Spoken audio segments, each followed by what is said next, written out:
Welcome to the deep dive.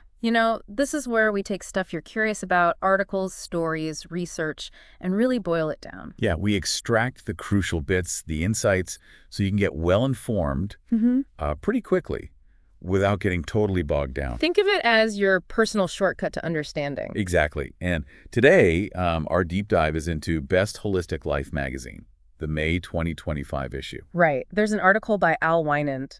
And what's really compelling, I think, is that it's not just theory. No, it's very much a first-hand account. It's packed with, real lessons learned the hard way. Yeah, it really hits home. Al wrote it after a really tough time around the new year, dealing with personal losses, even lost their dog, Norton. Oh, wow. And admits they were kind of dismissing their own health issues, just putting it down to being overwhelmed. And that's the critical part, isn't it? That dismissal. Because what seemed like, just seasonal stress and maybe a sore foot. Yeah. Well, it turned into something much, much more serious, a life-threatening emergency, actually. It's quite a stark reminder how fast things can escalate when you ignore those signals. Definitely. So our mission today really is to unpack Al's story. Pull out those vital lessons that, you can use. Lessons you can apply to your own life to maybe prioritize your health a bit more proactively. Exactly. We're hoping for some of those, aha moments for you, something that feels genuinely empowering. Okay, so let's get into it. Al calls it their wake-up call. Can you remind us about those early symptoms, the ones that got overlooked initially? Sure. So Al talks about just feeling generally unwell. But, with everything going on, it was easy to just say, I'm stressed, I'm tired. Right. Understandable. There was also this nagging ache in their right foot, just kind of hoped it would go away on its own. And even slightly blurry vision was just chalked up to getting older. It's so common, isn't it? We all do that sometimes. Explain away the little things. We do. But what's striking here is how quickly it shifted once they actually sought help. Al's husband pushed them to go, thankfully. And at the doctor's office, things escalated rapidly. Very rapidly. Blood pressure was dangerously high. Blood sugar levels were, Al says, off the charts. Wow. And that foot pain. Turned out it wasn't just a simple ache. It was a severe infection, so bad it was life-threatening. Life-threatening. And the doctors were pretty blunt about the timing. Extremely blunt. They basically said if Al had waited any longer, they might not have, survived. Gosh, that really drives home how serious those minor things can actually be. Yeah. So this led to a diagnosis. Yes. The diagnosis was diabetes. It seems the infection, plus all the stress, just tipped things into a critical state. Okay. So immediate action was needed, urgent treatment to get that blood sugar down from those dangerous levels. And then the foot infection had to be dealt with. Right. Initially, they hoped for maybe something less invasive, but the infection had gone too deep. It had actually reached the bone. Surgery was the only option. Reach the bone. That sounds serious. What did the surgery involve? It was significant. They had to remove the small toe and also the fifth metatarsal bone. That's one of the long bones in the foot. Wow. Yeah, to stop the infection spreading. Al makes this comment, sort of poignant, about no more sandals. Oh, yeah. That little detail really brings home the everyday impact, doesn't it? It does. And the recovery, Al makes clear, is it's an ongoing thing, a real commitment. What does that look like? Well, it started with 6 weeks of antibiotics through an IV pump constantly. 6 weeks. Plus daily blood glucose monitoring, learning to administer insulin, and completely changing how they eat. A whole new way of life, essentially. Totally. Al uses the word deliberate for every choice now. It really highlights that fundamental shift in thinking about health. That's powerful. Now, Al also zooms out a bit, right? Puts their personal story into a broader context. Yeah, and this part is pretty sobering. Al points out that nearly 40 million people in the U.S. have diabetes. 40 million. That's a huge number. It is. And add to that, almost another 100 million are considered pre-diabetic or at high risk. 100 million more. So we're talking about a massive portion of the population. Exactly.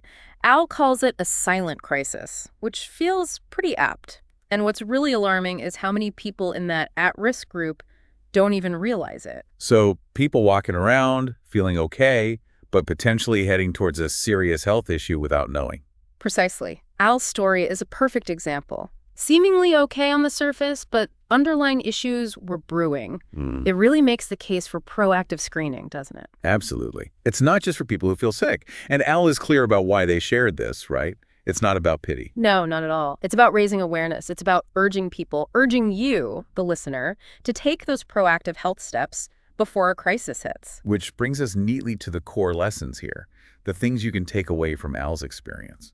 Where should we start? I think the most fundamental one is listen to your body. Al is very open about ignoring those early signs, the fatigue, the vision changes. Things that whisper before they shout, perhaps? Exactly. Our bodies often give us clues long before things get critical.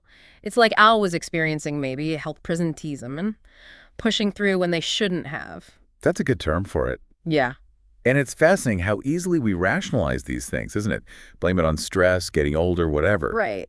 But Al's story shows these can be crucial early warnings. It really makes you think, doesn't it? Yeah. What little signals might you be explaining away right now? It's a key question, and it leads right into the next lesson. Making regular checkups a priority. Ah, yes, the annual screenings. Exactly.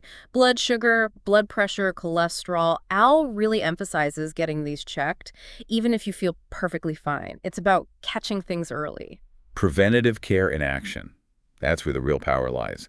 Finding issues before they become major problems, unlike what happened to Al. Yeah. Then there's the point about not dismissing pain or discomfort, especially if it's persistent, like Al's foot pain. Or tingling, numbness. Yeah. Particularly in the feet or hands.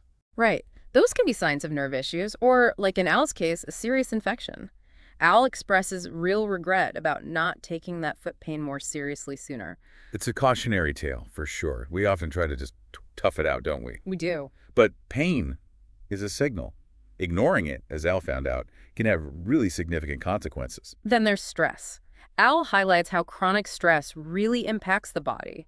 Blood sugar, blood pressure, especially during tough times, like dealing with loss or work pressure. Yeah, the mind-body connection is so clear there. Absolutely. It makes prioritizing self-care not just, a nice to have, but actually essential for managing those physical stress responses. It really underscores how mental and physical health are intertwined. Chronic stress isn't just in your head, it has real physical effects. Actively managing it is crucial. And one last point on recognizing signs. Al talks about being proactive with foot health. Especially important for people with diabetes, or at risk, right? Because of circulation issues and infection risk. Exactly. Simple things like checking your feet daily for cuts or sores, wearing comfy shoes. It sounds basic, but it can prevent major complications. It's those small, consistent acts of self-care that can make a huge difference down the line. Okay, so moving beyond just recognizing signs, Al also talks about holistic approaches, proactive steps anyone can take, really. First up is diet. Right, a balanced whole foods approach. What does that mean in practice, according to Al? Focusing on nutrient-dense foods, so leafy greens, healthy fats, lean protein, whole grains. And avoiding the obvious stuff. Yeah, refined sugars, heavily processed foods. Al also mentions eating at regular intervals is important for keeping blood sugar stable. So not just what you eat, but when you eat matters too. Makes sense. Then movement, gentle movement. Al was already active, but stresses the benefits of things like walking, yoga, tai chi. Good for insulin sensitivity, circulation. Exactly. And Al wants to get back to that previous activity level. He shows that even light, regular exercise makes a difference. Yeah, you don't necessarily need intense workouts. Consistency with moderate activity is key. Al also recommends mindfulness and stress reduction techniques. Things like meditation, deep breathing, journaling. Tools to manage that stress we were just talking about and its impact on blood sugar. Right. Actively building those practices into your routine. It ties back perfectly, giving yourself ways to cope with the physiological effects of stress. Interestingly, Al also touches on natural supplements for blood sugar support, like cinnamon, fenugreek, berberine. Ah, okay. But with a strong caution, I hope. Oh, absolutely. A very strong caution. Al emphasizes you must talk to a healthcare professional before trying any of these. It's crucial. Definitely. Supplements can sometimes interact with medications or aren't right for everyone. They're not a replacement for medical advice or treatment. Always check with your doctor. Always. And finally, sleep. Prioritizing good, restorative sleep. Often overlooked, but so important. Very. Al explains the link between poor sleep and insulin resistance. So aiming for 7-8 hours, having a calming bedtime routine, it's presented as a core part of managing health. It really is fundamental. Sleep regulates so much in our bodies.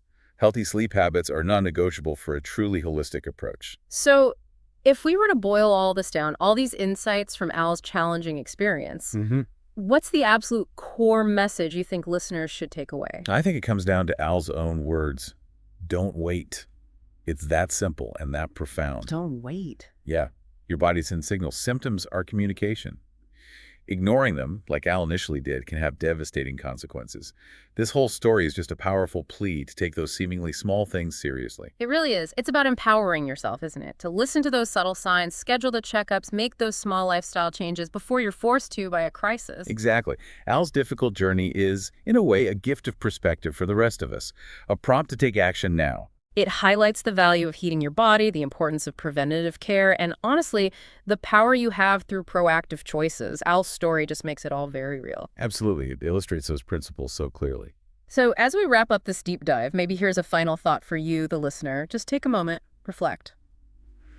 Are there any subtle health signals, maybe like Al's, that you've been kind of brushing off or rationalizing lately? And thinking about Al's experience, what's one small, concrete step you could take, maybe even today, to be more proactive about your own well-being? It really is an investment in yourself. And as Al's story shows, it's one worth making.